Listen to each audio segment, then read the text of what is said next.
I gotta be honest with you.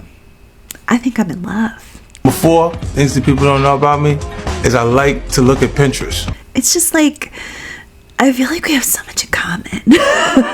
Like, I could definitely Pinterest all night, if you know what I mean. In case you don't know, because you've been living under a rock, Curtis 50 Cent Jackson just put out a shocking documentary on Netflix about P. Diddy, Puff Daddy, Sean Combs. Even though Sean Combs was just found innocent of so many charges in his RICO case, Curtis Jackson has reopened a bunch of old shit that's been sitting around for years, and he's asking the question, like, what has P. Diddy, Sean Combs, really been up to for all this time? Oh, hello. My ex-boo, Curtis 50 Cent Jackson, is in the news, and not surprisingly, to me at least, he's an ally. As you probably heard, Diddy is in deep doo-doo, facing quite a slew of allegations. Well, Mr. Cent has come forward to say that he is not only going to produce a documentary about the allegations, he's going to donate the proceeds to victims of sexual assault. Do I know how to pick a rapper, or what? These two have actually been feuding for decades, and far be it from me to get caught in the middle of a rap battle. But like I always say, in a world of Diddy's, be a Fiddy. If for no other reason than Diddy was once more than a fucking hour late to a taping of Chelsea Lately, and Fiddy always showed up to my candy shop right on time. Man, it feels so good to see you face to face. It's interesting that you've been waiting to get here because I've been waiting for you for a hour. There are so many reasons to like Fiddy over Diddy, but most importantly, Diddy has had so many stupid names over the years, while Fiddy picked one stupid name and stuck with it. Keep up the good work, boo. And my final word to Puffy or Puff Daddy or P. Dipsy Doodle, whatever the fuck your name is now, is the same as it was in 2010. You, girlfriend, need to work your Yeah, so it's true. Back in 2023, so 2 years ago, is when Curtis Jackson first started working on this documentary. It does seem like he was saving up evidence for a long time before that, right? But it's been 2 years that he's been working on it, and it doesn't come with without peril to himself, because if you're not aware, 50 Cent has come out and he's made it clear that he has spent over $24 million over the past decade on attorneys' fees alone, like legal fees, fighting people in court. Not all of that was towards Diddy, but some of it is. And as of right now, after the documentary was released by Netflix, Diddy has gone back and sued both 50 Cent and Netflix because, of course, I have learned some really hard lessons that misusing the legal system is one of the number one ways that people cover up their dirty, nasty shit. You guys, they keep it out of the news. When it comes to Diddy, he's obviously been doing some really disgusting shit for a long time, but also some illegal stuff, and possibly, allegedly, might have been involved in the murder, or at least attempted murder, of several people in his circle. And yet, he was able to go to court and constantly silence anyone and everyone who tried to talk about it. And honestly, it was just going to take someone like Curtis Jackson, who's from the community, has money, and is fearless when it comes to Diddy, to expose all of this.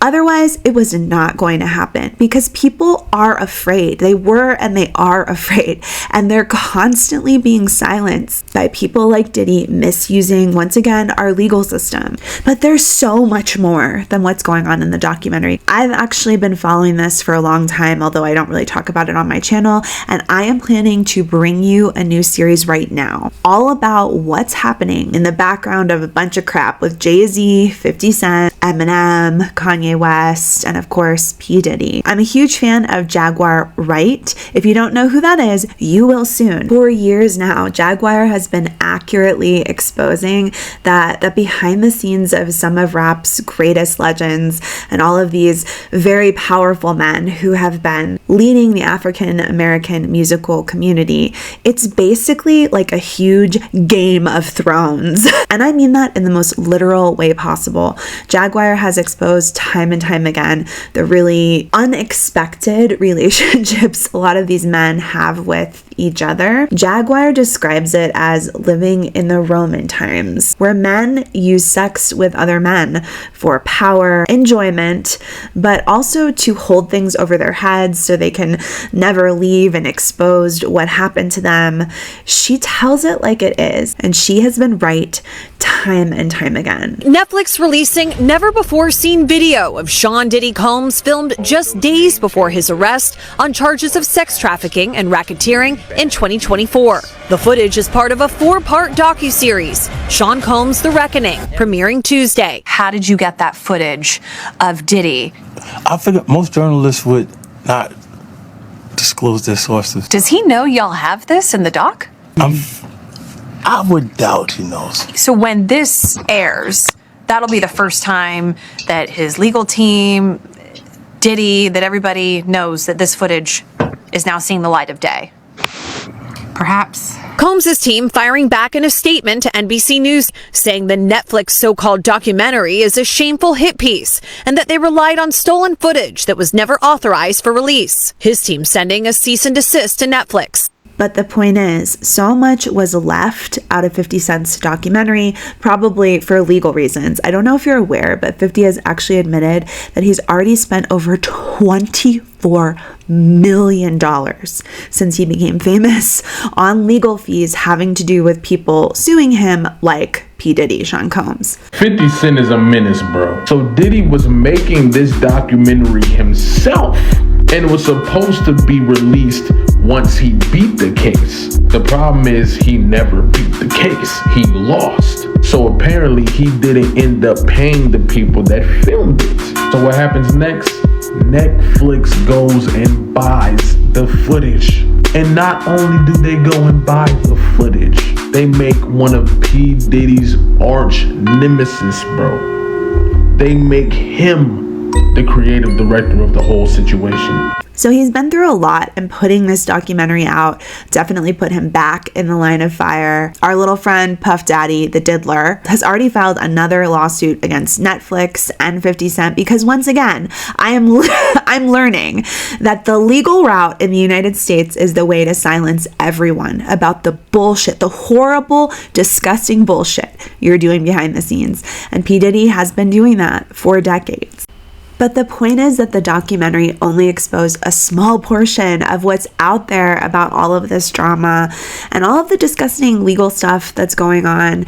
And there's a lot to be said about why 50 Cent actually made this docuseries. Of course, he's gone out there and said it's because one time Diddy rubbed him the wrong way 20 years ago. But there's so much more that's happened since then, to include Diddy's disgusting and weird relationship with Curtis Jackson's ex-girlfriend, baby mama Daphne, who actually appeared in court as Jane Doe. After he dropped hints that Daphne Joy, the mother of his son, could be the Jane Doe in Diddy's freak-off case. In a now deleted post, 50 put up a picture of Daphne Joy and Jane Doe testifying at court side by side and asked the question, who is Jane Doe? And testified that she's been in a love contract with P. Diddy for a couple of years now. He pays her like $10,000 a month to have this really nice apartment near where he lives, and he treats her like a sex slave. I mean, it was all put out there in court.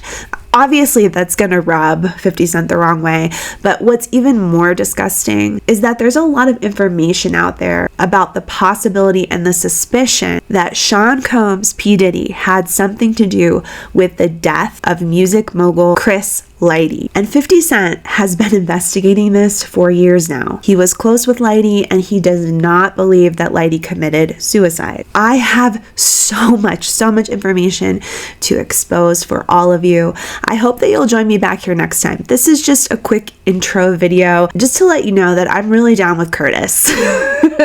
But a lot of that will be questioned as well in this series, where we'll take a look at what Jaguar Wright has to say about 50 Cent and what's going on behind the scenes. I hope you'll join me again tomorrow. We will be circling back around to talk about how all of this ties in to what's been going on with Britney Spears for the past several decades.